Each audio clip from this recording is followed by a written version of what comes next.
Started. Hey, how you doing? This is the regular meeting of the East Baton Rouge Parish School Board for August 21st, 2025.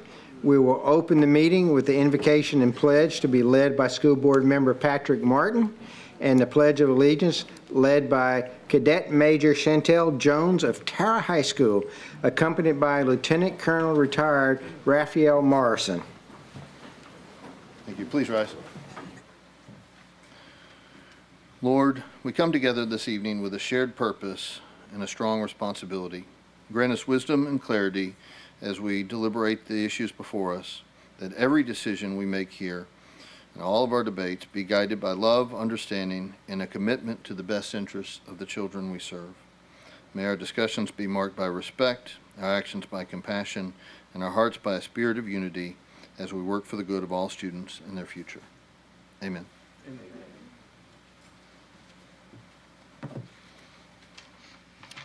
Good evening, ladies and gentlemen, esteemed board members, Superintendent Cole. My name is Lieutenant Colonel Raphael Morrison from the Tara High School, Trojan Strong. Thank you for having us here tonight. It's my distinct honor and pleasure to introduce one of the outstanding JRTC students at Tara High School, Cadet Major Chantel Jones. Chantel is a senior in her final year of JRTC, and she's currently serving on our staff as the Battalion Training Officer. She's a member of the prestigious National Honor Society, as well as the returning captain of the Tara High School robotics team. She holds the rank of Major and maintains an impressive cumulative GPA of 3.5 while enrolled in dual enrollment. And she is on track to graduate with her associate's degree in humanities from BRCC. Upon graduating, she would like to attend Louisiana Tech, majoring in mechanical engineering. And the most important fact is she's my niece. Now, she won't tell y'all that. She won't claim it. I promise you she won't. She ain't gonna say nothing about it. Just like most high school kids do when one of their family members is, at the school with them. But I'm super proud of her. And so, ladies and gentlemen, please I'd like to present to you Cadet Major Chantel Jones. Good evening. Please place your right hand over your heart and join me in the Pledge of Allegiance. I pledge allegiance to the flag of the United States of America and to the republic for which it stands, one nation, under God, indivisible, with liberty and justice for all. Thank you.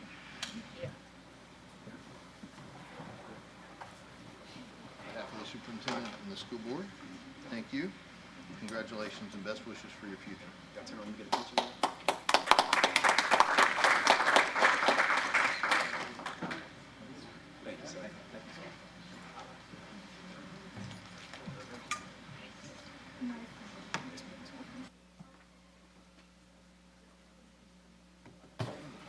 Okay, moving along, we'll now have the roll call. Madam Secretary, would you please conduct a roll call? District 4, President Stewart.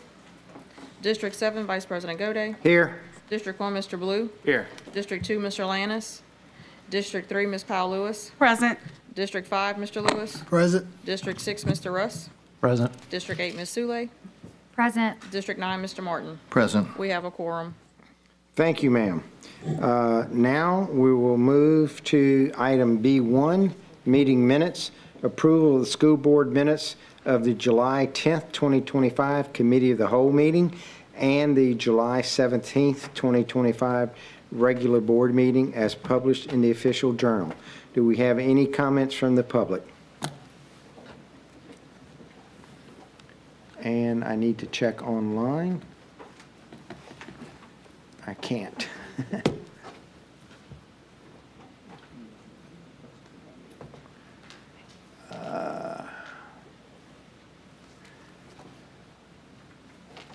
I don't see any comments online for this item. Any comments from board members? Motion to approve by Mr. Rust, seconded by Mr. Lewis.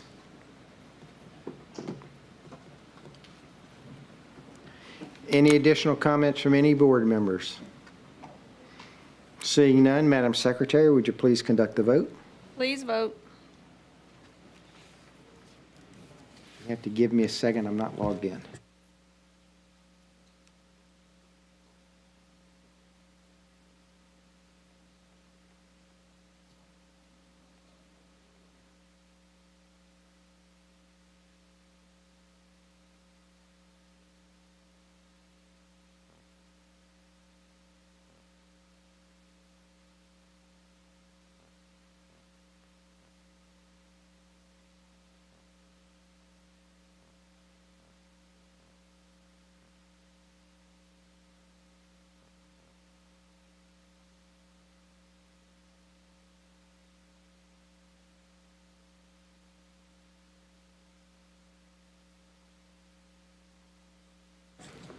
Bear with us, we're taking a while to log in. Sure, let's do a roll call very quickly. Yes. Ms. Powell Lewis. Yes. District 5, Mr. Lewis. Yes. District 6, Mr. Russ. Yay. District 7, Vice President Gode. Yes? District 8, Ms. Sule. Yes. District 9, Mr. Martin. Yes. Motion carries. Thank you. Now we'll move on to item C for information only, the monthly financial report, which has been posted up in board docs. Are there any questions from any board members regarding the monthly financial reports? Thank you. Seeing none, we'll go to personnel changes for information only. Any questions or comments from any board members? Seeing none, now we'll move to item D, update from the superintendent, which will give us a time to log in. Vice President Gode, members of the board, those of you who are here and those of you at home, I am humbled to be back for another month serving as a superintendent and happy to report all we have going on in our school system. We've had a pretty good start to our school year. Our collective success will be the intentionality and the support we use to approach each and every day. Our work continues to be guided by our district strategic plan. So under the area of student achievement, students are currently engaged in the beginning of the year diagnostic assessments during the first 30 days of school. The state policy requires literacy and numeracy screenings. The assessment data, along with our district developed common formative assessments, will help us to establish a baseline data and to move our students forward so that we may track and monitor progress throughout the year. During the summer, we approved the allocation of $50,000 in grant funding for the purchase of new band instruments across the district. This investment in our fine arts program has already made a meaningful impact. Over the past week, we have received numerous heartfelt thank you notes from both the staff and students expressing their appreciation for the new instruments now available at their schools. I shared with parents that we are going to be seeking fundraising efforts to purchase band uniforms for the bands at our high schools. And so we are going to put a committee together, and I am determined to make sure none of our high school bands miss out on an opportunity to participate in parades as a result of not having band uniforms. So I'm going to challenge our board members to assist with that. We want to put a committee together, and I'd like to ask Ms. Sule to serve as the committee chair of the band uniform fundraising efforts. I love a good band and a good parade and a good fundraiser. I'm in. The outpouring of gratitude highlights the vital role the fine arts play in the education experience of our students. The joy and enthusiasm shared by our school communities affirm that music and the arts are not just extracurricular activities, they are essential components of our well-rounded education, and we recognize and know that many of our students will have an opportunity to participate in after-school opportunities with Kids Orchestra, so we are excited to provide fine arts to students while they're in school and as well as after schools. We've implemented classroom look-fors as we conduct our learning walks at our schools, aligned to the Louisiana education rubric. They've been conducted on all campuses. Many of the learning walks have been calibrated with the Division of Schools and school leaders, ensuring consistency in observation and evaluation. Immediate feedback is being provided for teachers, supporting timely reflection and growth. A key highlight, all schools are effectively implementing high-quality instructional materials, ensuring rigorous teaching and learning is happening in every classroom. This week, the district leadership team met and was hosted by Twin Oaks Elementary. The observations we saw while we were at the schools showcased good teaching practices in action across the classrooms. Teacher collaboration sessions focused on analyzing student data, identifying next steps, and aligning instruction. Implementation of best practices, demonstrating a commitment to continuous improvement and instructional excellence. In our Student Health and Wellness, September is Suicide Prevention Awareness Month. To educate and inform and bring awareness to what many have referred to as a silent epidemic among our youth. The I Care program will support suicide prevention campaign efforts at all of our schools in the district. This will include classroom resources, lessons, activities. Wednesday, September 10th, 2025, we are asking all of our employees to participate in the 3rd annual Sunshine Day in honor of Suicide Prevention Month, and we're asking everyone to wear yellow. I was with the mayor earlier today, and I challenged he and his staff to do the same, and they called me and told me that the fire department, EMS, the police department will all wear yellow ribbons that day, and the staff at City Hall is going to participate by wearing yellow as well in honor of September Suicide Awareness Month. We want all of our students, faculty, and staff, as well as members of our community, to know that you are loved, you are cared for, and there are resources for you if, in fact, you are feeling overwhelmed, and in need of support. September is National Attendance Awareness Month, a time dedicated to highlighting the importance of regular school attendance for student success. To that end, I met with our DA, and he and I are going to reestablish our district-wide task force on chronic absenteeism, and we're going to engage a door-to-door initiative for homes we know are suffering with going to school or challenged with their students going to school. We are in the beginning phase of those conversations, but those are the initial conversations we have, so I'm excited to engage in this work. We want to put a dent in our chronic absenteeism, and we have put a dent in our truancy numbers, and so we're excited about that. The Child Welfare and Attendance Office campaign will promote the importance of attendance and academic outcomes. Our celebration schools are embracing the culture of feedback and growth through walkthroughs and calibration. HQIM usage is universal, a major milestone in elevating instructional quality. Teachers are actively collaborating and using data to drive decisions, ensuring student learning remains at the center of all of our instructional planning. Next week, we will have the Sid Edwards Battle on the Bluff, hosted by the East Baton Rouge Parish School System in partnership with the City of Baton Rouge, as well as the East Baton Rouge Parish School System. We will hold a press conference Monday at Southern University Mumford Fieldhouse to preview the event next week. The Jamboree will take place next Thursday and Friday, August 28th and 29th. So we are asking the community to come out and support our student athletes. The bands will be in attendance, the cheerleaders, and all of the support staff. And in partnership with Southern University, there's going to be a recruitment fair for our students, and we are excited for this opportunity. Our high schools will be some of the first teams to be able to play on the newly renovated Mumford Stadium with brand new turf on the field, so we're excited. Southern University has been gracious in allowing us to participate. The community engagement team is targeting schools that lack any parental involvement. They have created a template that can be personalized for each school, explaining the benefits of joining a PTA, Parent Teacher Association, or a PSN, Parent Support Network. Please contact your child's school to get involved. The East Baton Rouge Parish School System was recognized for excellence in STEM and career pathways. Statewide recognition, Louisiana Department of Education recognized the East Baton Rouge Parish School System at the Bessie Board meeting for earning second highest number of STEM diploma seals in the state. Woodlawn High School and Liberty Magna High School were specially acknowledged for their exemplary promotion and implementation of STEM pathways. Robust STEM pathways often include STEM pre-healthcare, STEM pre-engineering, and STEM computing and cybersecurity. We've expanded our agriculture education. The newest greenhouses have been completed and are near completion at the following high schools, enhancing the agriculture college and career pathway: Northdale, Northeast, Woodlawn, Estruma, and Broadmoor. Work-based learning expansion.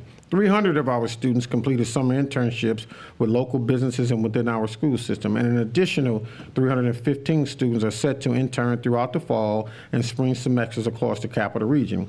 Special thanks to our valued partners, the Mayor's Office and the Baton Rouge Area Chamber, for participating, business partners for supporting career readiness. 615 of our young people have had an opportunity to participate in student internships, and we could not be more excited of the opportunity we have to help them prepare for their lives after their K-12 experience. Under the area of operational excellence, and I know I'm going fast because I have a lot to report, under the area of operational excellence, our SRO updates, we are excited to announce that we have 15 new officers who have completed the hiring process and will soon be working in our schools with strong support from our board members, and we are excited. Yep. 75% of our schools will have a resource officer working on their campus, and all of our schools will have access to a resource officer to work if there is a need for their support. We are excited. We are thankful. This is a fantastic development and enhances safety and provides invaluable support to our students and staff. Having dedicated SROs in our schools is a crucial step toward fostering a secure, positive learning environment for everyone. We will continue to work closely with law enforcement partners and actively recruit school resource officers while still working with our BRPD, who has provided consistent support around our schools during school, the beginning of the school day and in the afternoons when our schools release. GOSEP security grant. We have sites that were awarded $50,000 each for safety and security: La Belle Aire Elementary School, McKinley Middle School, Claiborne Elementary School, Bel Air High School, Park Elementary School, Southeast Middle School, and Glen Oaks High School. The project encompasses a comprehensive suite for security enhancements designed to strengthen school safety and ensure secure environment for students, staff, and visitors. This visitor management system is essential for controlling and monitoring access to the campus, helping to prevent unauthorized entry. Two-way radios facilitate clear and immediate communication among staff and security personnel, enabling swift response to any incidents. Door alarms, with their materials and installations, serve as a critical alerts on unauthorized access or breaches, enhancing perimeter security. I know, Coach, you've been talking about that for a while, so we're excited to be able to implement that initiative. Wayfinding security signage provides clear guidance and important safety information, helping visitors navigate the campus safely and efficiently. Fencing and gates, including materials and installation to establish physical boundaries to restrict access and protect school grounds. Lastly, cameras with proper materials and installation create a visual surveillance network that deters misconduct and provides evidence when needed. Collectively, these security measures are vital for creating a safe, well-managed school environment that supports effective crisis response and fosters a sense of safety for everyone on campus. The new evolved weapons detection systems have been deployed at Northeast High School, Capitol High and Middle School, Glen Oaks High and Middle School, Estruma High and Middle School, McKinley High School, Bel Air High School, Woodlawn High School, Scotlandville High School, Tara High School, Broadmoor High School, and EBR readiness. The Navigate 360 visitor management system is pending board approval. And specific updates will be provided soon. So we're excited that we have been able to deploy those security systems at our school, helping to ensure we keep our campuses safe. And let me say to students, if there is a challenge you are experiencing in your neighborhood, so much so that you feel you have to bring a weapon to school, please reach out to an adult on your campus. We want to keep everyone safe. And if you are having challenges, there are resources for you, and we are here to help. Under the area of employment development, the Office of Human Resources is hosting the weekly Connect to Succeed job fairs at schools across the district, addressing staff needs and exceptional student services in core academic areas. These events provide candidates with an opportunity to learn about current vacancies, engage with school leaders, and explore opportunities in the district. The district has hired almost 500 substitute teachers on the roster, including 2 dedicated site-based substitutes assigned to every campus. We're really excited to have substitute teachers who are deployed to our schools every day, and a pool of good, hardworking individuals who are excited about working in our schools. Today, Human Resources launched the first Connect Live or Winning Experience session, allowing employees to connect with HR, payroll, and benefits team and receive valuable information and support. As of now, staffing levels remain stable with no significant changes. HR reports a current of 68 teacher vacancies and 41 support staff vacancies. We have a total of 4,076 staff, 3,967 of our positions are filled, and 97% of our total staff has been filled. We are actively and aggressively recruiting classroom teaching positions. Before we seek to fill any of the support staff positions, we are seeking to fill the classroom positions. So those of you in our community who want to join a winning team, please feel free to visit our Human Resource Department. And I want to say to Dr. Smothers, continue the excellent work of getting people hired quickly. Our schools have been excited about your efforts, so please continue to do that work. With that being said, the last report I'd like to update the board is our Let's Talk initiative, our Let's Talk AI initiative that allows for families to contact us using the AI portal. We have had 5,410 dialogues, 4,942 of those dialogues have been transportation dialogues, and 4,827 of those dialogues have been closed. So the efficiency of responding to our families is high. We recognize we still have challenges. I don't know what organization that works with human beings does not have challenges, so we're always going to have challenges, but we are working every day to get better, and we are working every day to serve our families so that we can serve our students in a way that puts them on a path to being successful. I've talked enough now. I've shared a lot of information about the great things we have going on, and I always enjoy talking about what we are doing in the East Baton Rouge Parish School System. With that being said, that completes my report. Thank you, Superintendent. And I'm back. Okay.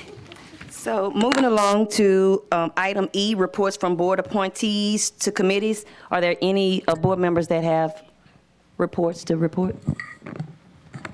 Okay. Miss Emily?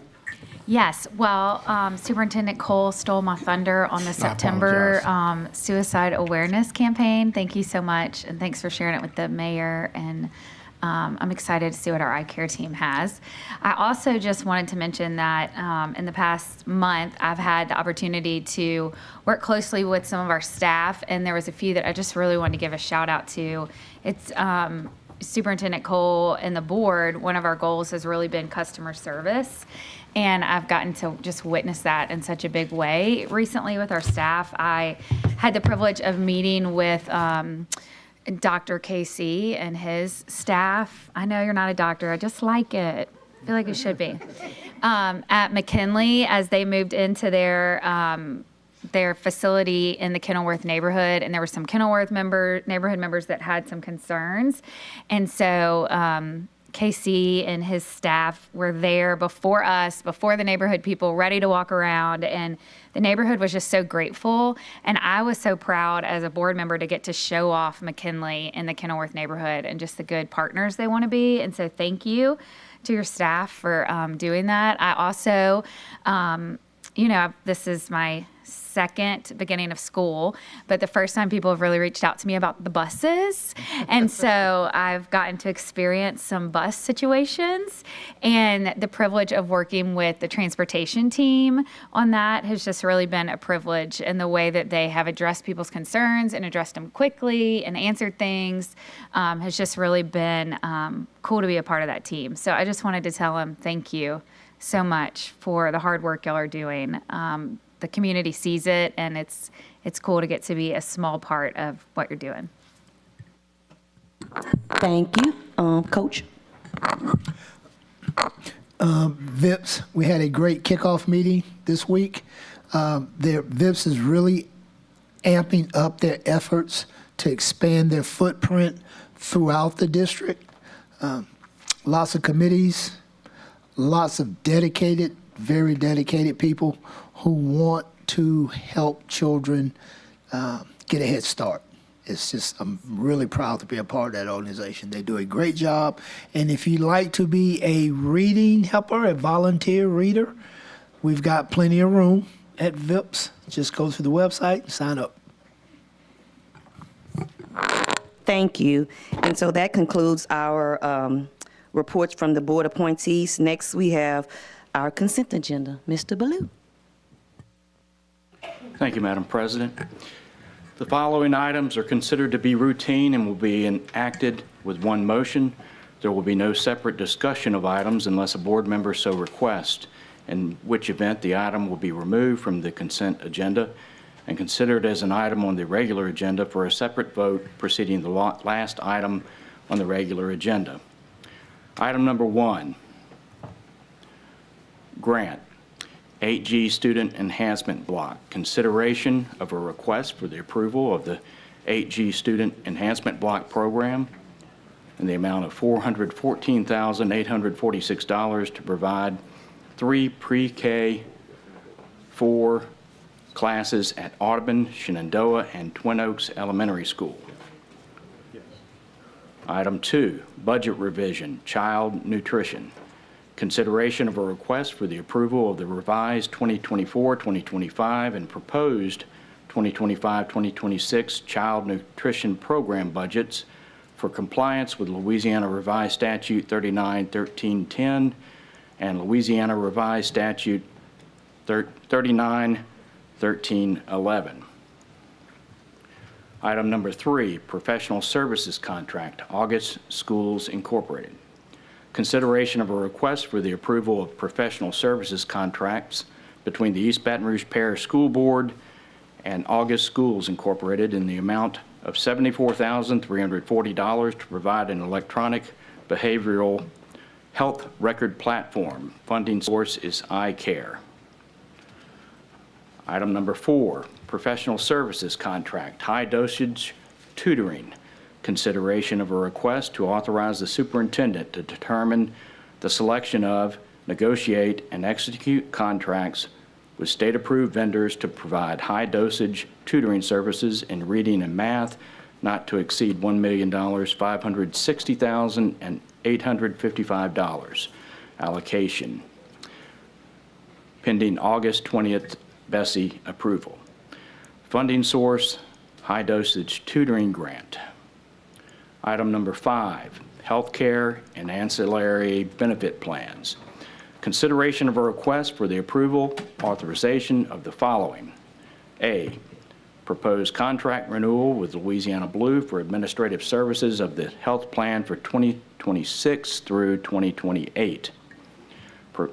B, proposed 2026 healthcare rates for active employees, non-Medicare and Medicare-eligible retirees participating in the Louisiana Blue administered medical plans for core, buy-up, and high-deductible health plan options under the Community Blue and Precision Blue networks. C, proposed contract renewal with United Healthcare for Medicare retirees for 2026. D, proposed contract renewal for MetLife for dental for 2026. E, proposed contract renewal with Celerex for the online benefits enrollment platform with the addition of flexible spending account, health savings account, and consolidated omnibus budget reconciliation act administration. F, authorize the superintendent to negotiate and execute the 2026 contract for stop-loss insurance coverage.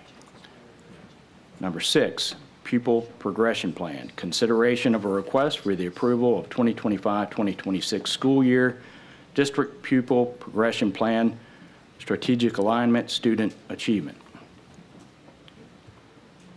7, policy agreement, Navigate 360, consideration of a request for the approval of the following. A, policy KG, visitors to the schools. B, an agreement between the East Baton Rouge Parish School Board and Navigate 360 in the amount of $98,532 to provide a visitor management system for the district. Funding source, general fund. Number 8, amended policies. Consideration of a request for the approval of the following amended school board policies and related matters. A, ABCB qualification for school board members.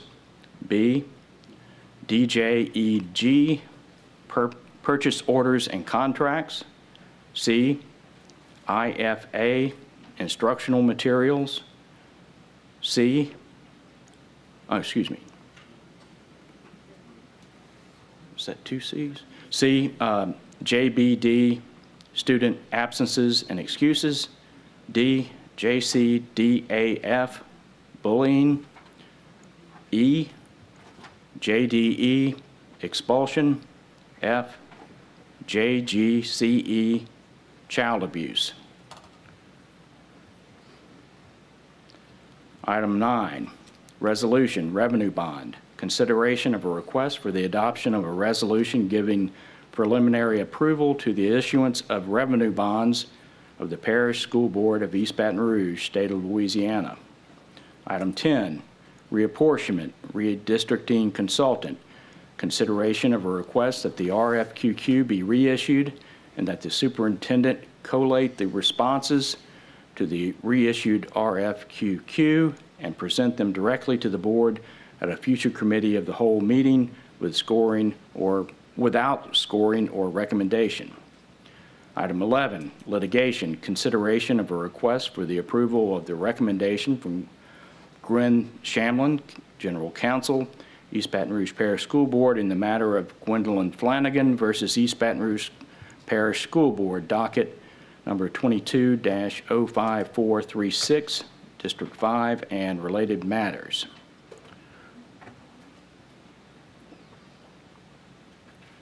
Do I need to read about the executive session? No. Okay. Item 11, or item 12, litigation. Consideration of a request for the approval of the recommendation from Gwen Shamlin, General Counsel, East Baton Rouge Parish School Board in the matter of Brenda Moore versus East Baton Rouge Parish School Board, docket number 24-04542, District 5, Office of Workers' Compensation. And that concludes our consent agenda. Thank you. Are there any items any board members would like to pull from the consent agenda before we move any further? Item 3? Sorry, item 3, yes. Okay. Just for clarity, a little bit more clarity. Okay, that's the professional services contract, August schools. Is that all? Okay.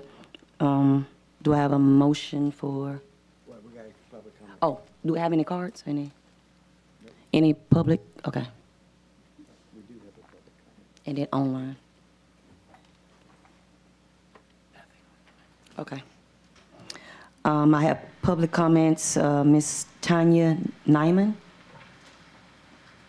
And if anybody else wants to make a comment, please get a card and give it to our secretary, or come up and then make sure you fill out the card.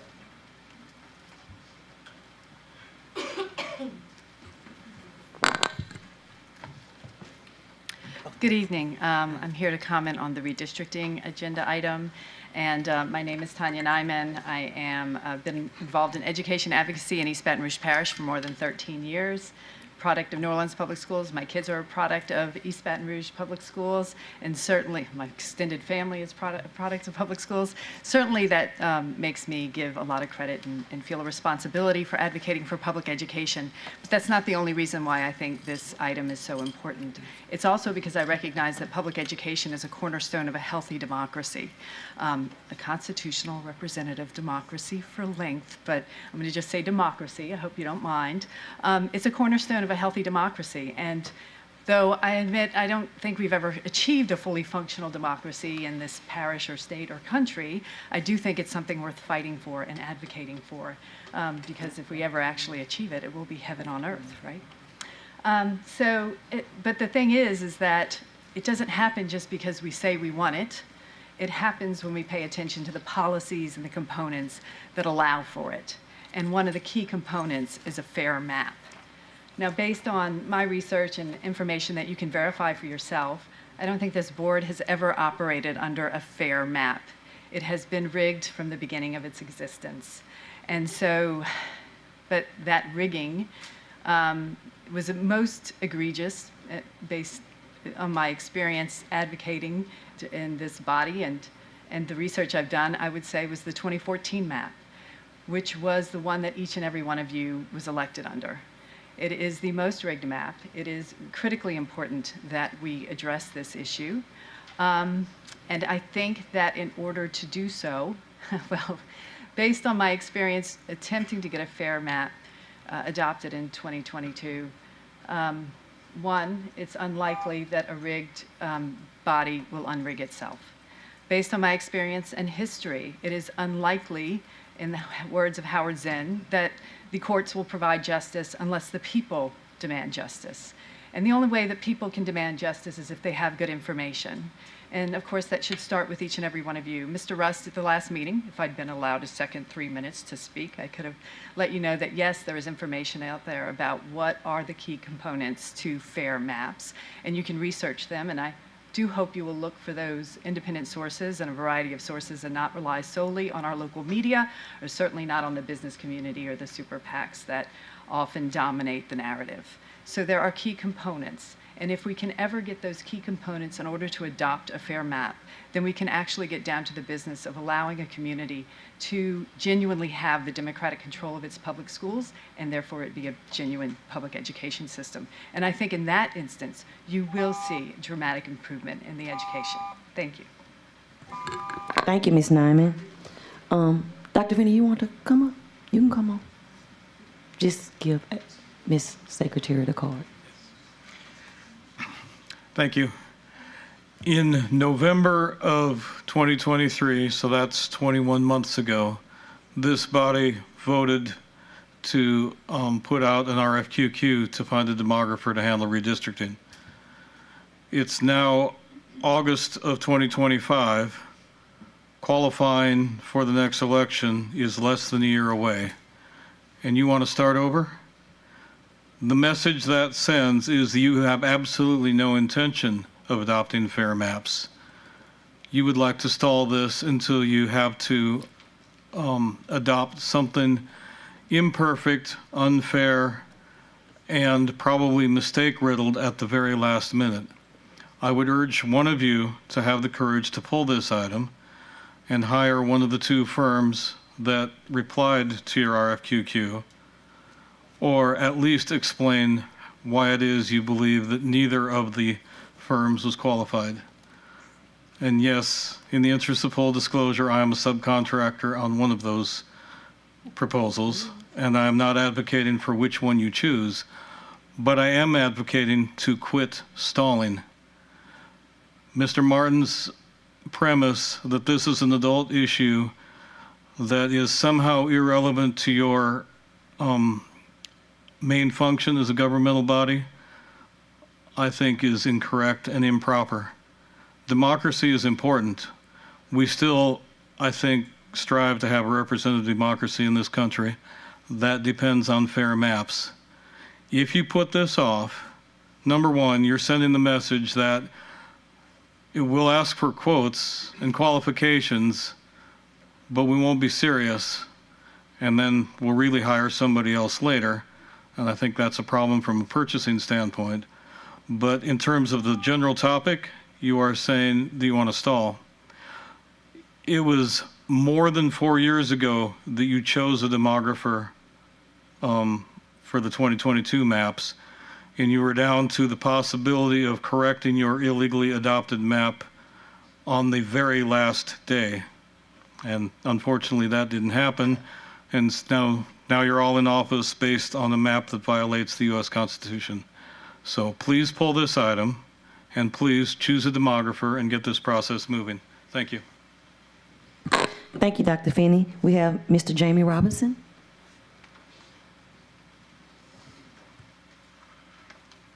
Good evening. I stand before you all today just about item 10. I think it's extremely important that our school board operates under a fair map. You know, I heard someone mention earlier, I wasn't here for the previous meeting, where someone said it's an adult issue, but certainly children are at the center of why we need fair maps. When you have a population that is 84% or more than 80% people of color, and you have a board that is not reflective of that, that is a problem. You cannot represent the best interests of black children and not understand the black struggle. And you will never understand that because you will never get the opportunity to re-enter into your mother's womb and come out black. You will never know what it means to grow up in a disadvantaged neighborhood that has been racially and systematically oppressed for years. And one of our most current forms of that continued oppression is redistricting and reapportionment as it relates to it being completely unfair and unjust. Not only do you represent children, but you represent staff. Look at our staff. Look at the makeup of the staff. Look at the makeup of the city of Baton Rouge. An overwhelming majority is people of color. Our school board should look just like that. So we're not only asking you to do the right thing, we're asking you to do the legal thing. We didn't ask you to run for school board. You made the conscious decision to do so. So while you're here, do well, do right, because Jamie Robinson has nothing else to do in 2026, but I will come in everybody's district and make sure they know just how you performed when it was time to do the right thing by everybody, regardless of religion, creed, but most importantly, race. Thank you. Thank you, Mr. Robinson. We have Emily Chatelain.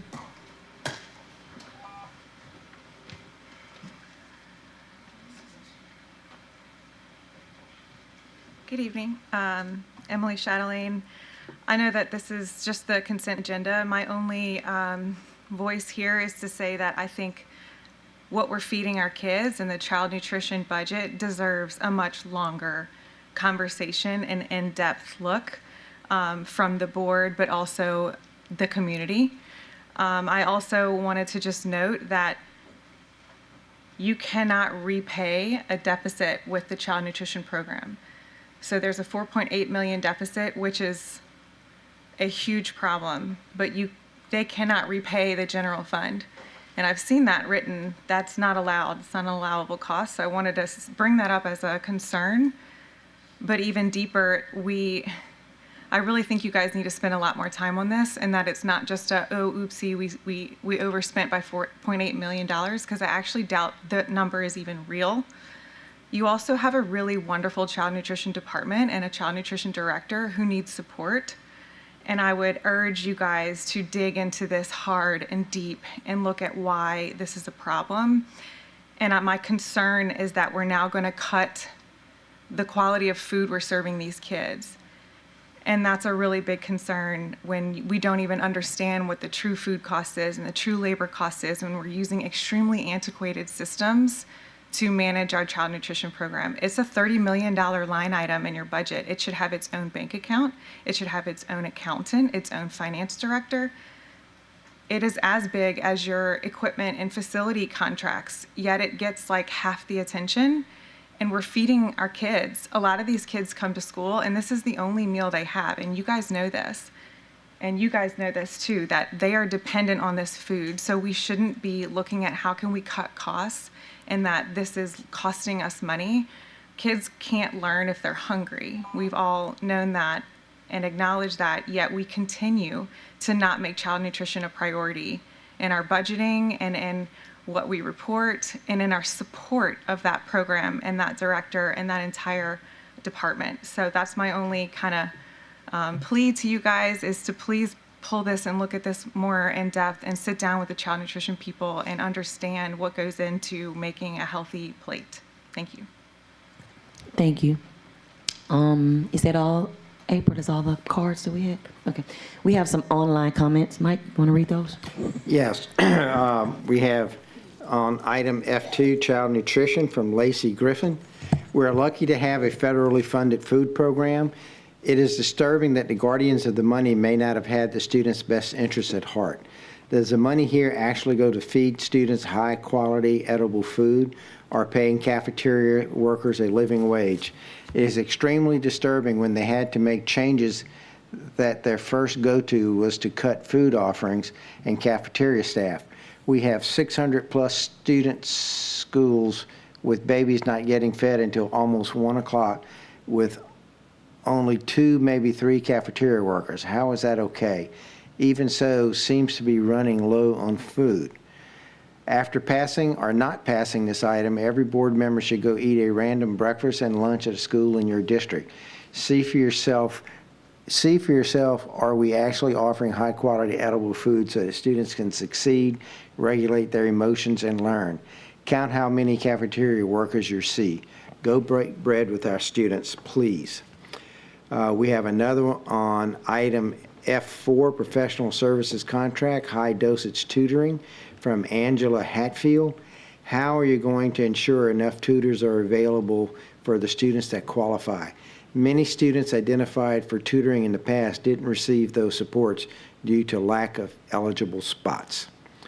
And I will refresh one more time very quickly, and that is all of the public comments. Thank you, Mr. Gode. And so we now have some board comments, and so, Mr. Lewis. I asked to pull the professional service contract with August schools. I think it's a great idea. There's a lot of technical stuff involved in that, a lot of training. But I guess with me, where the rubber hits the road is who's going to do all of this. Oh, I'm sorry. Excuse me. I guess I'm excited. That's okay, Coach. Ms. Paul Lewis. Yes, thank you. I'll come back to you, Coach. No, take your time. I got nowhere to go. Thank you so much. Two of the items on the consent agenda that were addressed in our public comments, I just kind of wanted to number one, share just a little bit of light. Ms. Nyman, you gave us quite a bit of factual data. I felt like I was sitting in a class at LSU or Southern, and I appreciated you sharing that in 3 minutes of time. But to me, that's what shows that we need more time, because we don't have that level of understanding that is clear across this 9-member board. I don't know what that process would look like, Mr. Shamlin, for us to have the opportunity. I feel like I've said this before too, for us to have an educational session, or maybe that's to you, President Stewart. I don't know, we might need to have an educational session in regards to redistricting and what does that look like, and looking at the data ourselves instead of hearing bits and pieces from members of the community, but looking at what has existed in the past. I've heard about 2014. I've heard about, when we had this vote that went before us, 2023, what do we need to do so that we can all say that we have the education that we need to be able to make the decisions that we need to make in regards to redistricting. And just to piggy on that, that is something that, And of hold my course, time, because I have a second part. all your time. About possibly incorporating that into a workshop, so that we can be informed more about the information in regards to the other maps, and where we are now and the process and procedure moving forward. And of course, that is something that has been requested, and so that's something that I'm going to get with Attorney Shamlin, and as far as about the incorporation of that as an option. So. Thank you. Which allows for us to get a chance to look at the census data and what that actually looks like for our district. I mean, I've shared with you guys before, I think I may have majority of our schools in our district. I know I have 17. Roughly, including our district-approved charters that are in my district alone. And so I know that those numbers will change, but we want to make sure that we are doing what we are supposed to do. And so that means that there's a level of education that has to take place across the board for us to be able to do that. The other is Dr. McKnight. I don't know if you're a doctor or not, but if you can come to the mic, please, and just kind of share with us what has led us to this deficit and just a summary of the plan of what will happen moving forward. And this is for child nutrition, you guys. I know I'm changing my subjects. Well, good evening, everyone. My name is Ellen Hill. I am the new director for child nutrition, and that's okay, Dr. Powell. So I will start with a quick overview and summary. So school year 24-25. Let's start there. So we had the deficit because we started the school year with a zero fund balance. We did not have, for the last 5 or 10 years, we have always had a fund balance. The fund balance from the previous years serves to cover the startup cost of the child nutrition program, okay? So every year there are startup costs for the child nutrition program, upwards of $3 million, $4 million, but because of the fund balance in place, it's always covered. This particular year, school year 24,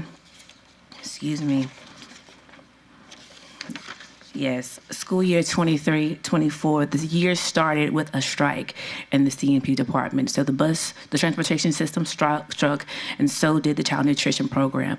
So the first day of school when that strike took place, the superintendent and district leadership met with the child nutrition staff, and from that meeting, they came up with a solution.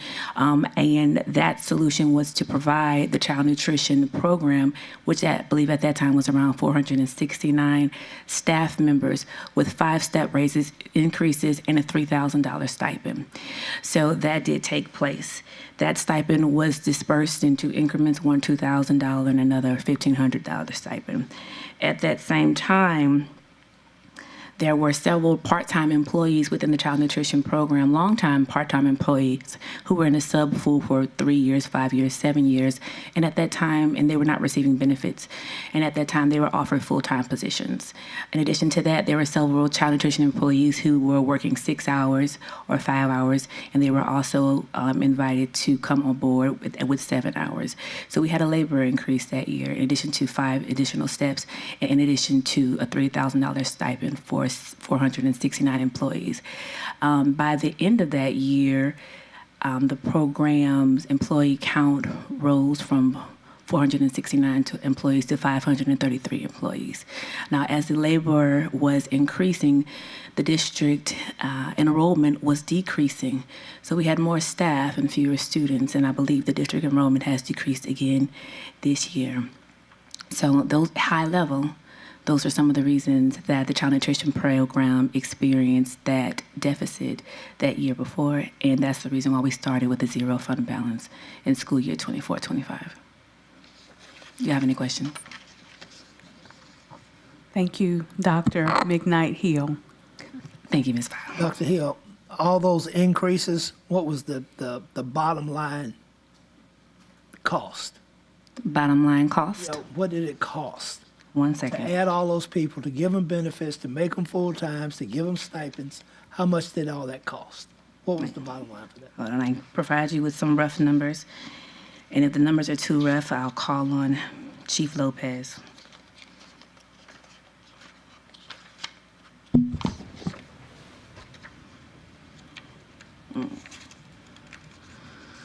So for the stipend alone, that was $1.5 million. The stipend alone, that does not include the 5-step increases that were provided to each child nutrition employee, not just the kitchen staff, all child nutrition employees. 1.5 million, it didn't include the 5 steps. But if you need hard numbers with the 5 steps, I would defer to Ms. Lopez regarding the hard numbers around the 5 steps at that time. No. $500,000, thank you. So we're talking about 2 million. Yes, sir. 2 million out of 4.8. So roughly 2 million out of 4.8. Now those are stipends and 5-step increases, but that does not account for payroll and benefit costs as I mentioned, the majority of those child nutrition employees were part-time workers, and they had been part-time workers for years in something called a sub-pool, right? And so when those part-time workers were offered full-time employment, benefit costs accrued as well. So the labor and payroll costs went up as well that year. Dr. Hill, so does that, and thank you for giving that summary. So does that deficit in any way reflect the quality of food items that are provided for our students? So you're referring to the deficit last school year? What school Sure, you're referring to? whatever has brought us to this point. Okay. So the quality of food, I heard that a couple of times, will not decrease. So what has happened this school year, whatever you do last school year sets you up financially for the next school year in child nutrition. Our procurement bid was last year, right? Our staffing was last year. So last school year, while we were managing this budget crisis, we were able to diversify our vendors. So for years and years, we had about 2 food vendors. This year we had 3. And because we had 3 food vendors, the raw cost of our food went down. For years, we had 2 produce vendors, and this year, because we had 3 one out of New Orleans, the raw cost of our food went down. And so the major drivers or expenditures of the child nutrition budget are labor costs, food costs, and large equipment costs. And when I say large equipment costs, I'm referring to the trucks that we deliver the food in, the commercial equipment, and the $100,000 cooler, freezers, and walk-in refrigerators in the program. And so the raw cost of our food will be going down for this school year. Thank you. Ms. Hill, you're doing a fantastic job, but I want to make mention so the board is aware, because oftentimes our child nutrition program employees are not at our board meetings. Yes. So I just want to be clear. You started in your position when? I started September 2024. So you walked into a situation and you began managing what was already a crisis. Yes, sir. By the end of September 2024, the child nutrition program was already $4.52 million in the deficit. And so you walked in and we began conversing about where we were, and you began managing this as best you could. And I want to say you've done a phenomenal job. Thank you. And then you've done a great job tonight in sharing the information with us. Thank you. And we continue to support you in our efforts to make sure that we do 2 things. One, continue to provide high quality food for our students, but at the same time support you as best we can. Just for the record, we're going to sit, because I'm open to listening to anyone who has suggestions about how we can improve. We're always looking to get better. So you and I are going to sit with Ms. Chatelain, and we're going to talk through some things in our efforts to get better, because we always want to be better at what we do and always looking for ideas to better serve our students. But I wanted to make clear, because I don't want anyone in this room to walk away thinking this happened under your watch, or this was something as a result of your neglect. You came into a situation, looked at it, began managing it very quietly and professionally, and have come to a point where you have a plan and a corrective action plan that is going to address the deficits and put us back in the black so the child nutrition program can continue to operate at a high and efficient level. Yes, sir. And I wanted to say that in an effort to protect you. Okay. Well, I appreciate Superintendent. Anything else? That's all. Thank you. Thank you. Mr. Gode. Yes, thank you. Historically, the child nutrition program has been pretty much self-funded, but that is not a requirement. I think in the 2024 budget, I think it was, if my numbers are correct, it was $1.4 million that were allocated out of the general fund to the food nutrition.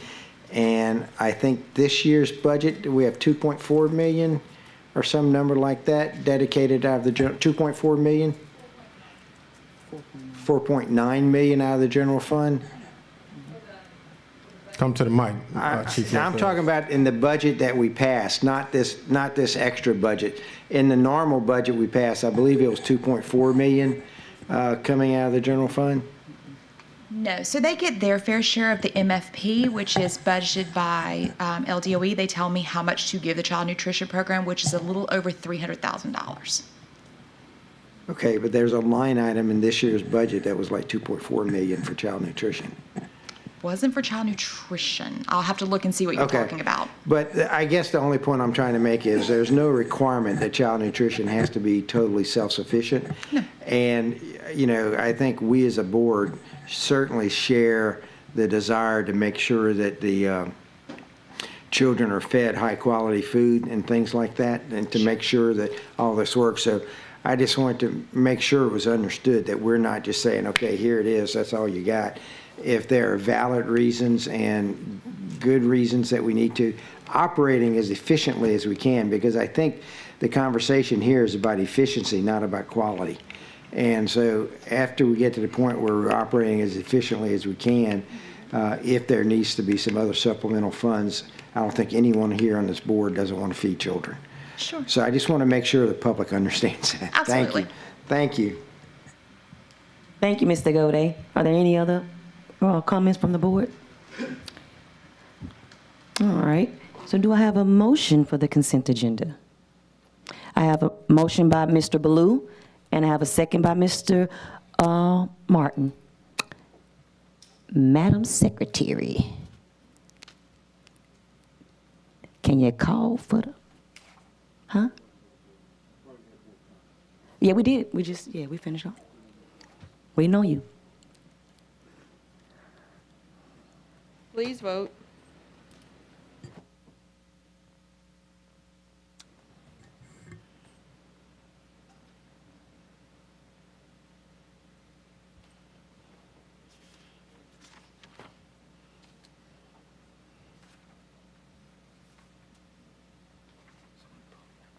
Motion carries.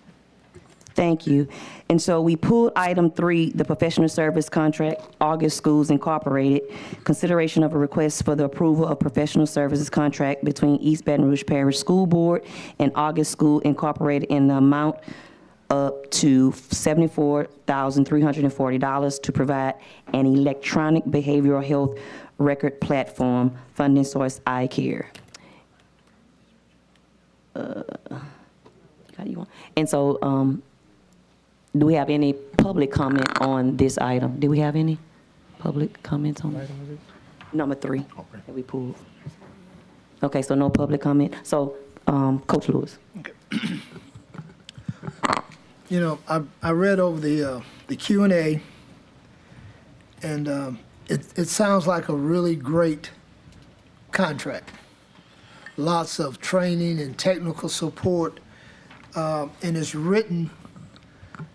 The first thing they talk about is treatment plans and session notes for students receiving tier 1, 2, and 3 services. How many social workers, school counselors, mental health counselors, and eye care specialists do we have to deliver these services? And the thing that really struck me with this, currently right now we have 133 children in long-term alternative settings. Long-term, that means they're going to be there a year. For my money, those kids, I don't know how much money we spend addressing the needs of kids in that situation.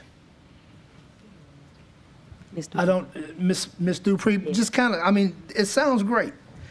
I don't know, iCare does a great job. Yes, But sir. let me finish, please. Nelson Mandela said that the children are our most valuable resources, but they're also our most vulnerable citizens. Those 133 kids that I just mentioned, in my book, are the most vulnerable kids in this district.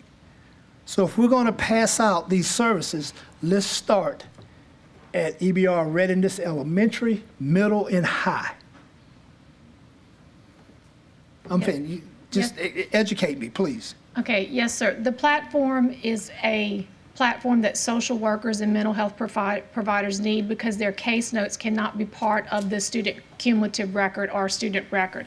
They have to be separate. So this is HIPAA compliant, so the records, the case notes are separate. That's to protect us from HIPAA. It's also a referral platform where the school counselors, the eye care specialists make referrals to the social workers and licensed professional counselors to work with the Tier 4 students. Eye care works with Tier 1, 2, and 3, which is intervention and prevention. The social workers work with the students who have the most at risk, the Tier 3, and they need intensive support. So EBR readiness, each EBR readiness campus, each alternative school has a social worker assigned. Sure. We did not have one at EBR Readiness Elementary. We just interviewed and we'll be hiring them shortly. So every EBR Readiness campus will have a social worker dedicated to them. In addition to that, we're looking at some additional preventions and interventions for students who have drug issues, and I'll be working with leadership to look at that, how we're going to address that.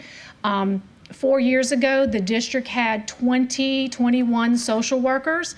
They were not regular education social workers. They were only for special education students. So the regular education students were not being served. Over the last 5 years, we brought in 27 to 30, depending on our numbers and our staffing, social workers and licensed professional counselors.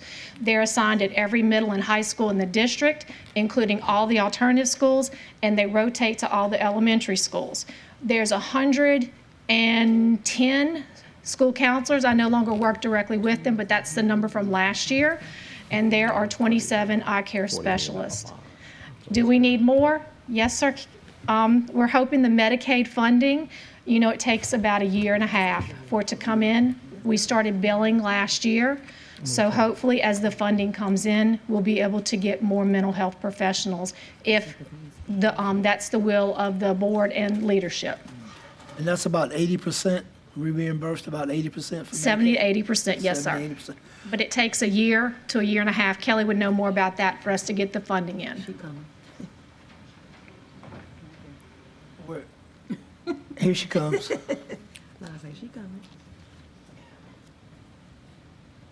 Yes, so in order to get Medicaid reimbursement, it takes about 18 months because all these things are done through cost reports, and so you have to wait the full year. You do the cost reports in November, then you submit them, then they're reviewed. So Medicaid is not a fast payout, but it does eventually pay. Eventually it comes. Eventually does come. Yeah, I just think that whenever you talk to school leaders, social workers is one of the first thing they say they don't have, but they need. And I don't see it. Well, I can't see everything, but I just think it's a tragedy that we got second graders that are going to be in an alternative school for a year. And the principal tells me I don't have a social worker. Well, you said we just interviewed one, so next week I expect to go visit. As fast as HR can do their processing, because we have to do fingerprints, sir. I know we have to do all that stuff. But we have someone covering. I'll make sure someone's there covering until then. Dr. Smothers, get the social worker hired ASAP. ASAP. Because I have little and no patience for adult stuff. I'll go to the ends of the earth for a child, but I have very little patience, and I'm included in that with adult stuff. I don't have patience with myself. Yes, sir. Please address the most vulnerable children in this district. Please. And if this all helps, then great. But, people talk about crime and truancy and all that. We have a lot of that because what they really needed was not addressed in the classrooms. We're too worried about passing LEAP tests and all this other stuff instead of attending to what makes children whole. It's educating the whole child. Holistically. Yes, sir. And you go back and you pull the records, I bet you I've said it 100 times. in 3 years. We got to holistically educate the children in this community. We've got to. And I don't care much about nothing else but that. Yes, sir. Thank you. Finish? Okay. Thank you. You want to do a motion? Okay. I have a motion by Coach Lewis. Do I have a second? Mr. Martin. Madam Secretary.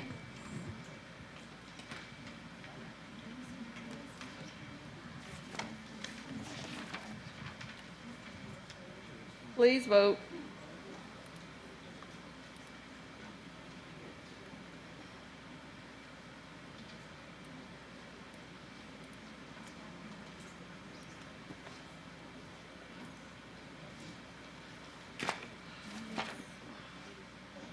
Motion carries.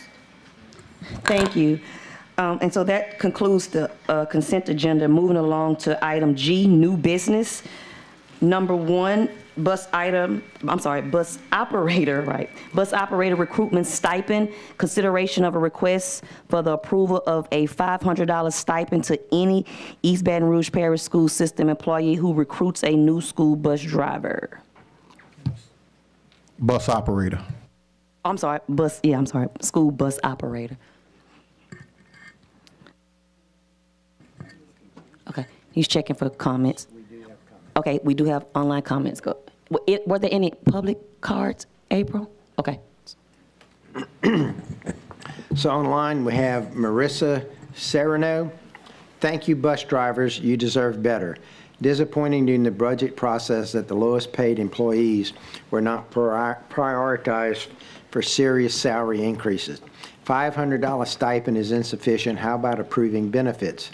It's hard to see central office with more special project staff, assistant directors, directors when our bus drivers are paid so poorly that it impacts service overall. Why are the people who work with the students every day the most poorly compensated? Maybe we should just deploy some of the highest paid people to get on the bus, get their license and get driving. No one would complain about those trips and conferences if the directors and chiefs were driving buses. Bus drivers who work with students in a high stress capacity should be paid respectively so that they come back year after year and contribute to a positive culture. $500 stipend is not respectable. Try again. From Carol Jones. Seems to be a great opportunity to use the network of EBR employees to recruit bus drivers. However, EBR needs to massively improve the compensation and working conditions of bus drivers to get staff to stay. It really feels like in this last budget process that paraprofessionals, cafeteria workers, and bus drivers should have been prioritized by significantly higher wages and quality benefits. It's time to end the costly high turnover and create good jobs. As we dare to be great, let's dare to raise the wages of our lowest compensated workers. Thank you. That's it. Thank you, Mr. Gode. But we do have a public comment card that I just received. Ms. Trinetta Williams is in support of the recommendation. It doesn't indicate whether they wish to speak or not, so I'm not sure. Okay. I support the increase for bus operators, but please spend money to get paraprofessional and child-specific aids in classrooms for kids with disabilities. Increase pay and provide stipends for paras as well. Students need more support in classrooms to provide fair and least restrictive environments. Thank you. Are there any other comments? No? Okay. Hold up. Coach. No, you know? Okay. Do I have a motion? I have a motion by Ms. Paul Lewis, and I have a second by Ms. Soule. And Madam Secretary. Paul Lewis and Soule. Please vote.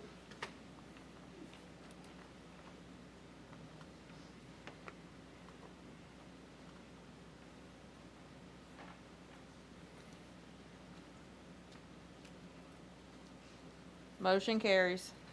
Thank you. Moving along to item G2, part-time bus operator extra routes rate.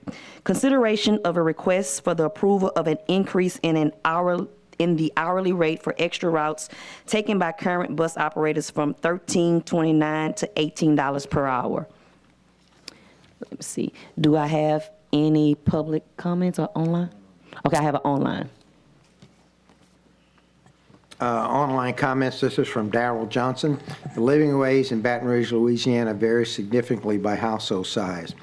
For a single adult with no children, the estimated living wage is $22.17 per hour. Do better.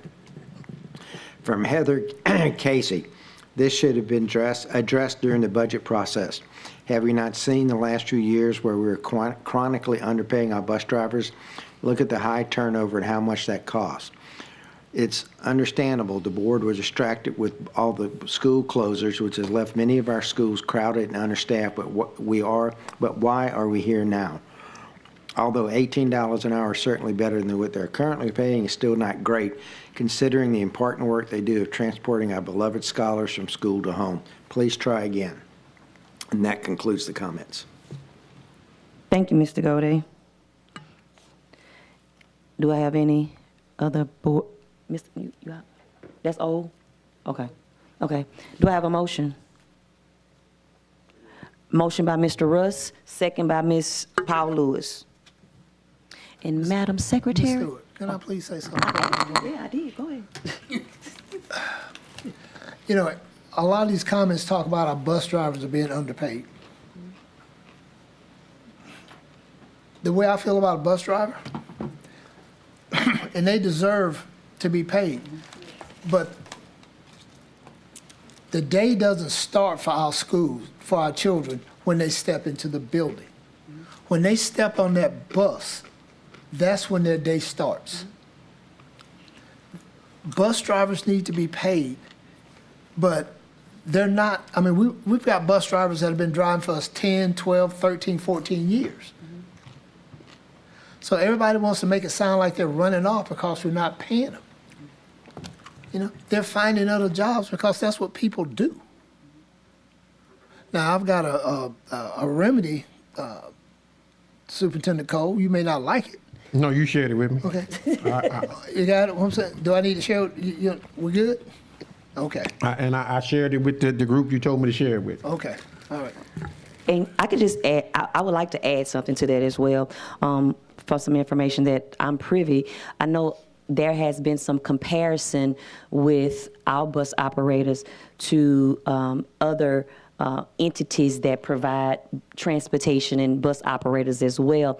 But I can say, compared with some of those other entities, we do offer benefits and insurance and things like that, as well as trying to give a compensatable wage as far as what we're trying to do now. So added with that addition in the wage, we do offer benefits. And so I have found out that some of those other entities don't offer benefits, paid time off, you know, vacation and things of that nature. So we do offer that as an incentive for our bus drivers, not trying to take away, you know, anything as far as the payment, but, you know, that is something in addition that we do offer. So that's something that I did find out with other operators and other entities and vendors that do provide transportation. Ms. Powell? Okay. All right, so with that being said, you had something to say? Oh, can Ms., did I get a motion? Yeah, okay, Madam Secretary. Please vote.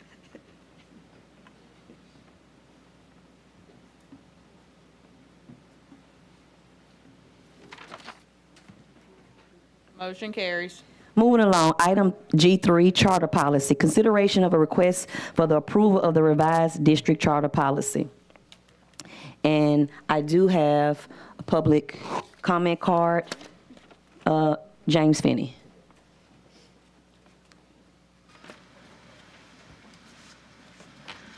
Thank you. First and most important, charter schools generally suck. But directly to this point, it was on the committee of the whole agenda. It got pulled for a reason. It's not clear what that reason is. I think the public has the right to know what has changed in 2 weeks.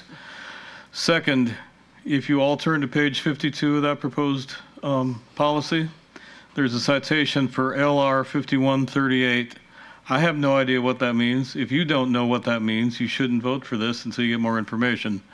Third, it doesn't matter what's in the policy if it's not going to be enforced and you're not going to provide actual oversight over the charter schools. And finally, I didn't see anything in there, hopefully I'm wrong, but there has been a practice in this district to keep paying charters even if there is no contract in place. Either if the contract never got signed in the first place or if it's expired. It seems as though once somebody gets a charter approval, they get a blank check forever unless the board explicitly does something, and that needs to change, and I doubt if these policy changes address that. So these changes may be fine, they may be necessary. They're almost certainly not enough. Thank you. Thank you. And Dr. Finney, I don't mind addressing the question that you posed in regards to board members had some questions in regards, so that's why that was pulled. Ms. Nyman, Tanya Nyman. Good evening, Tanya Nyman, back again.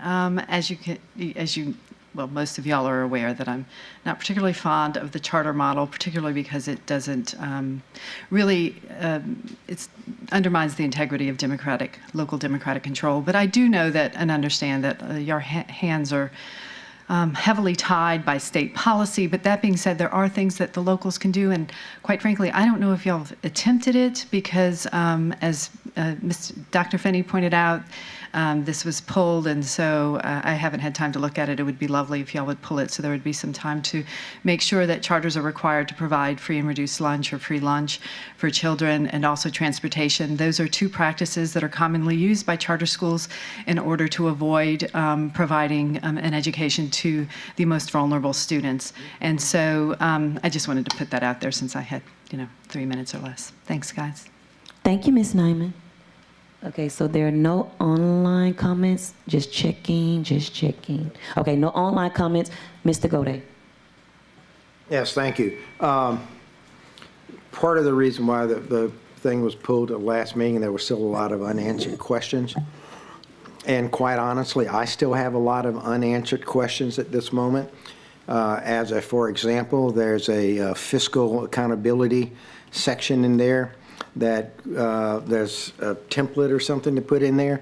And when I read through that template, it seems to be totally inappropriate for a local charter school because that template is made by Bessie to account for LEAs, being school districts, and it is not really applicable to the charter policy. And there are other questions in there that I have, and I think that this is one of the most important policies that we do. So with that, I'm going to offer a motion that we defer this item to a date uncertain to allow the board and others to have either a workshop or have it part of our retreat or some other method where we as a board can get together and have an open discussion of this with an explanation of what all the changes are in a public forum so that we can all understand what is going on. So with that, I'd move this item to a date uncertain at this moment. Thank you. Do I have a second? Okay, motion by Mr. Gode and second by Mr. Lewis. But I do have Mr. Lewis next in the queue. And I agree with everything Mr. Gode said, but I want to address a comment that was made by Dr. Finney. Dr. Finney, I personally worked at a charter school for 11 years. That was the 4th highest performing charter school in this city. You even came down and applied for a job. Some years ago, I gave you the tour of the building. Well, you came down. It was my understanding you were applying for a job. So, we have people that go to work in charter schools every day that work to provide high quality, equitable educations for people, for children. Are all of them good? No. Are all of them bad? No. So for you, I took it personally when you said they generally suck, because I put my heart and soul into Mentorship STEAM Academy for 11 years, and we did one heck of a job educating the most vulnerable and underserved children in this district. Thank you, Coach. Ms. Paul Lewis? Thank you. On a better note, I just want to say thank you to our district staff.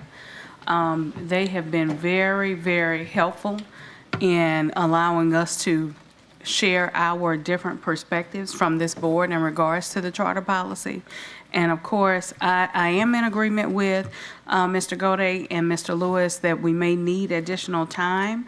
Of course, we will come back with this policy, but just to share with you guys some of the questions that I have posed before and the staff has been very, very helpful with is I asked about how does this policy align with other comparable districts in the state of Louisiana and even in the United States with our specific demographics and our same or similar averages of people within our district, as well as asking about revisions that are reflective of equitable practices and aligned to our state laws and regulations, and then also that allow there to be general support for our traditional public schools and even our homegrown charters.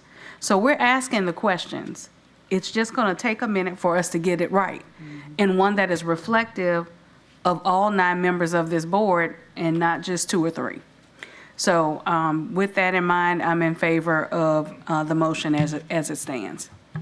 Thank you, Ms. Paul Lewis. Mr. Russ?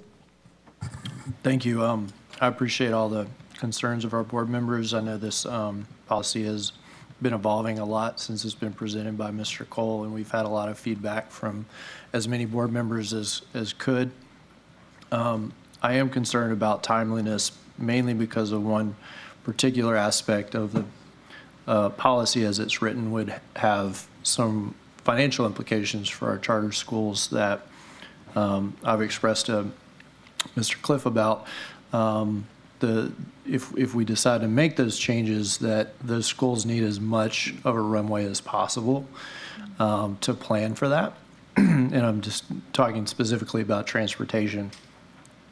And I support that change, and I do believe that our charter schools do need to be providing transportation to all of our students one day or another, whether it's next year or whatever year that needs to happen. I think it needs to happen.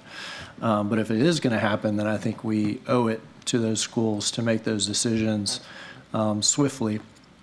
And so I hear the comments that my fellow board members are making, but I also encourage us to think about the implications of dragging this process out too far. Whatever it'll take for us as a board to find consensus on a policy that we feel is best going to serve our children, I agree with. But I don't want us to wait till a workshop in November to make up those decisions because of the implications that some of these policies would have. So I don't necessarily agree with delaying it. But if our board isn't ready to vote on it in the state that it's in, I understand those votes. I'm going to vote no, but I hope that if it does pass, that we'll see this a lot sooner than what was mentioned. Thank you. Thank you, Mr. Excuse me, Russ. Mr. Martin? Thank you. I share Mr. Russ's thoughts and concerns, so I also oppose the motion to defer. I think this may not be a perfect policy, but I think it's good. It brings us much closer to being in compliance with law on issues like transportation. That I didn't fully realize before what the law was regarding charter schools and transportation. So I think we make a lot of progress in that. There's room to tinker around the edges, but I think given the timeline in which charter schools have to make their decisions about whether to file for type 1 or type 2 charters and things like that, that we need to do this sooner rather than later. So I would personally prefer that we adopt the policy tonight and continue work on it to make changes as necessary. But if we don't have the votes to do that, I certainly don't want to wait until November. We need to get this done very quickly. So I'm going to, as I said, I'm going to oppose the motion, but I certainly understand everybody's concerns in that regard. Thank you. Thank you, Mr. Martin. Mr. Ballou. Thank you, Madam President. Just two quick questions for General Counsel. I want to make sure, in terms of timing, are there any components of the changes that are required by law that are time sensitive? In my opinion, not necessarily. A lot of this is to align, the attempt is to align this policy with BESI policy. I think what Mr. Russ said is accurate. We do want to give the schools, there's a shift in transportation requirements which will impact the budgets of those schools. So he's right in that we want to be considerate of giving them some time to adjust. That would be one consideration, but I'm not aware of any other specific critical delays needed. We could talk about it afterwards, though. And just to follow up on the transportation issue as far as requiring the charters have buses, my understanding is that type 1 charters are not required. It's up to the district to determine if they're going to require transportation. It's up to the board to consider adopting a policy to make that requirement, yes. But type 2 and type Yes. 5 are required. BESI policy applies to type 2s and type 5s. That's correct. Thank you. Thank you, Mr. Ballou. Ms. Soule. Yes, this has been such an interesting discussion to have over the past week, and I appreciate all that staff has done to educate and inform us. And even as I sit here tonight, I'm like, that's a great point. That's a great point. And I do feel like we still have a lot that we can do to improve this. But at this point, I agree that we need to get it going, get the ball rolling and get it passed if we can, and then continue to make changes going forward. Thank you. Is that all the comments? No online comments? Okay, so I had a motion. Madam Secretary, can you call for the vote on that motion? Please vote. Yeah, the substitute. No, I mean, it's just a motion, not a substitute, it's the motion. Can you read it? It's basically just to defer without a date. To a date not certain. It's uncertain, yeah.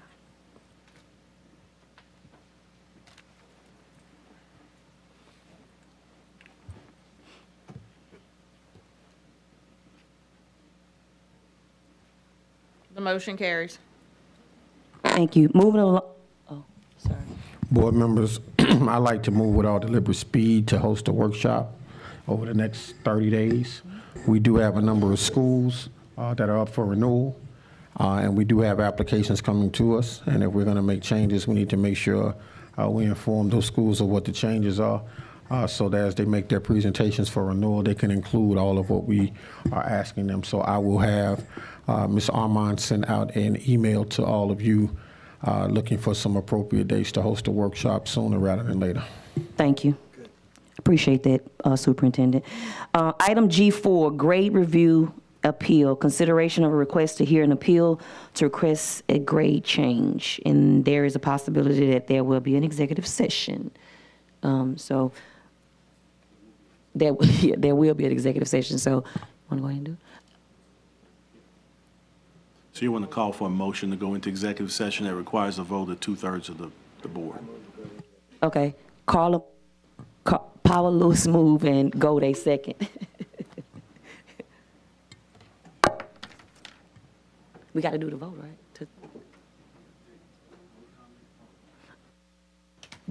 Public first. You can come on, Mr. Finney. I didn't know you was trying to comment on this, but just make sure you give April a call. I do not have a comment. I just wanted to make sure you invited comments. Thank you. Any other comments? Okay. Are there any board comments?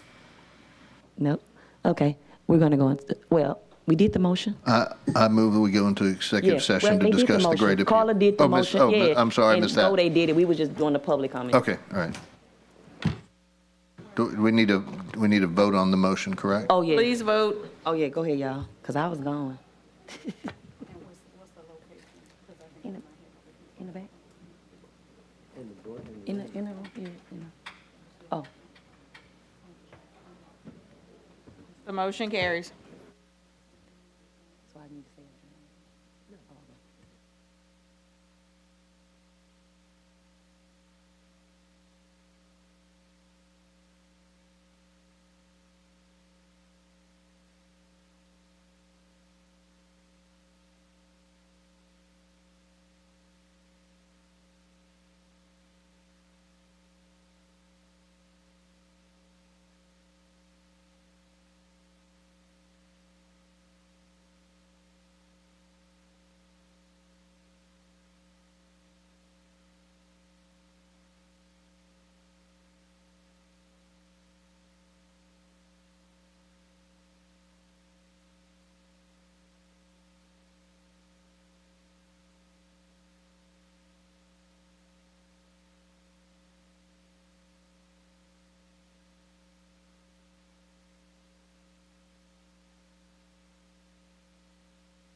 Okay. Oh, no, you're fine.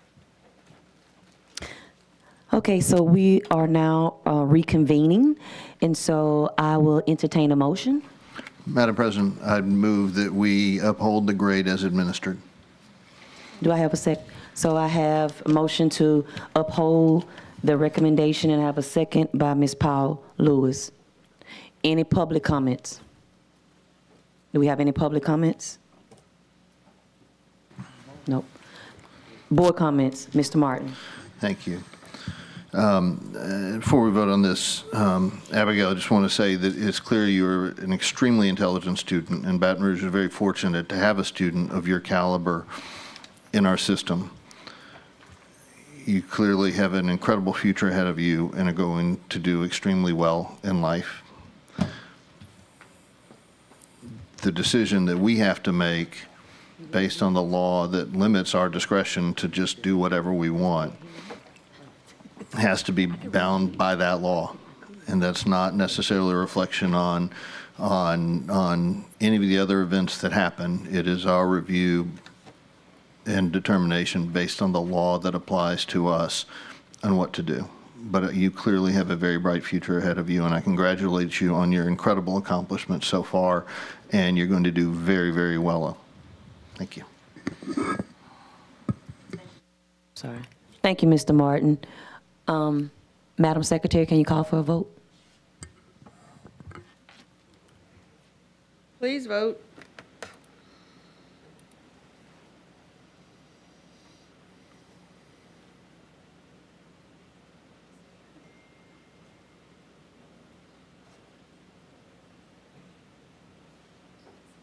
The motion carries. Next, item H, organizational items. Announcement of meetings, committee of the whole meeting to be held on September 4th, 2025 at 5 p.m. in the Central Office Boardroom. Regular meeting to be held on September 18th, 2025 at 5 p.m. in the Central Boardroom. Coach? Before we adjourn, for everyone out there who's still watching, on Saturday, we're proud to be silver sponsors of the Love Impact Coalition free clinic that will be taking place at the new Capitol High School. On Saturday, there's free vision, dental and medical screenings, no insurance, no IDs, first come, first serve. We are adjourned.